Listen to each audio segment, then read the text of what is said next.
안녕하세요, 민호입니다. 오늘은 그림을 그릴 때마다 어려움을 겪지만 또 빠질 수는 없어서 곤란할 수 있는 옷주름에 대해서 아주 간단하고 기초적인 설명을 드리려고 해요. 먼저 간단한 원리부터 설명을 드릴게요. 옷주름은 당겨지는 부분과 접히는 부분을 알면 간단해요.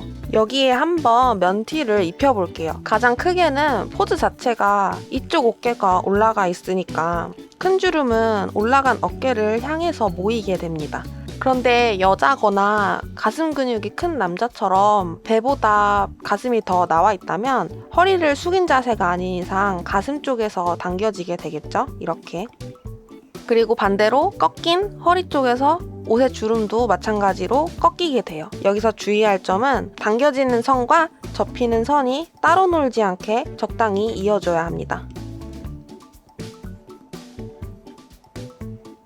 이런 식으로 이어지게요. 그리고 이제 작은 주름들을 그려볼게요. 위로 접힌 팔은 당연히 안쪽에 자잘한 주름들이 생기게 되겠죠. 그럼 당겨지는 부분은 어디일까요? 팔꿈치와 삼두 부분에서 당겨지는 주름이 생기게 돼요. 이것도 마찬가지로 접히는 주름과 당겨지는 주름이 이어지도록 이렇게 그려주시면 됩니다. 그리고 주름은 항상 몸의 형태를 따라가게 되어 있어요. 지난번에 도형화하는 방법에서 짧게 설명드렸는데 몸에 돌아가는 방향을 따라 주름도 따라서 그려주시면 돼요. 도형화에 대해 이해를 잘 하게 되면 옷주름을 그릴 때도 더 자연스럽게 그릴 수 있습니다. 팔은 원통처럼 둥그니까 주름도 원통에 돌아가는 방향을 따라가듯이 그려주시면 돼요. 겨드랑이 부분에서는 생각보다 주름이 적어요. 왜냐면 옷의 봉제선 자체가 팔과 이어지도록 되어 있어서 구겨지는 것보다 원래 생긴 모양대로 가는 게 크기 때문이에요. 내리고 있는 팔에는 주름이 옷의 재질에 따라 생기거나 아니면 아예 안 생길 수도 있어요.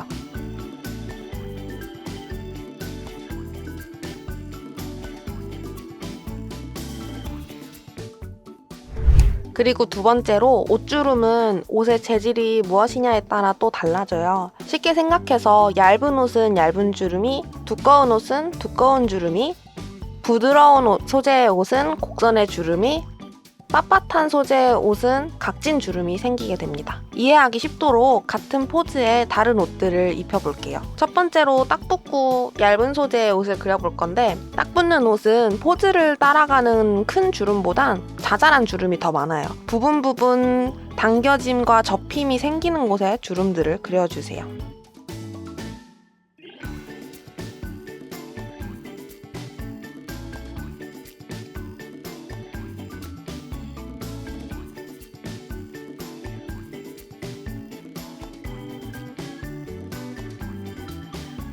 팔을 들고 있으니 팔꿈치와 겨드랑이는 당겨지는 주름이 생기고 어깨 옆쪽에 접히는 주름이 생기게 됩니다. 이렇게 주름의 간격을 얇고 자잘하게 그리면 얇은 소재의 옷을 표현할 수 있어요. 얇은 옷도 만약에 셔츠처럼 빳빳한 소재라면 주름이 조금 더 직선으로 지게 될 거예요. 이번엔 두께가 있는 니트를 그려볼게요. 니트는 부드럽기 때문에 두께까지 있다면 크고 완만한 주름들이 생기게 돼요. 그리고 몸의 라인보다는 포즈를 따라가는 큰 주름들이 생깁니다. 팔을 들고 있으니까 전체적으로 어깨 쪽으로 딸려 올라가는 큰 주름이 생기게 되고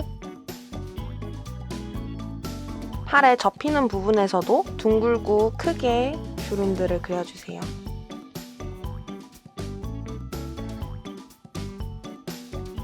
딱 붙는 옷과는 다르게 아웃라인도 주름을 따라 크게 두께감 있게 그려줍니다.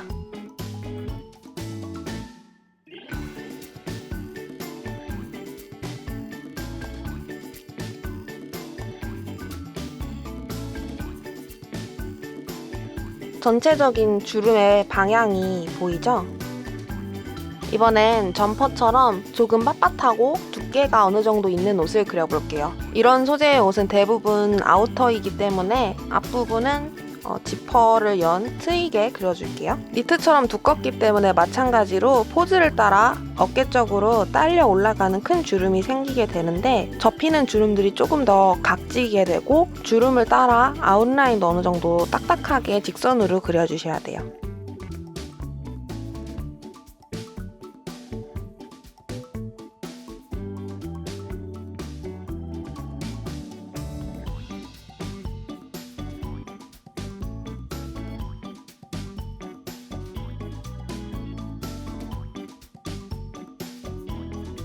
이렇게 같은 포즈의 다른 소재들의 옷을 그려봤어요. 당겨지는 부분과 접히는 부분을 파악한 다음 옷의 소재에 맞게 표현해 주시면 됩니다. 오늘은 좀 어려울 수도 있지만 최대한 간단하게 설명드리려고 했는데 도움이 되셨나요? 혹시 이해가 되지 않는다면 댓글에 궁금하신 점 남겨주세요. 그럼 다음 영상에도 도움이 되실 만한 영상으로 돌아올게요. 시청해주셔서 감사합니다. 지금까지 일러스트레이터 민호였습니다.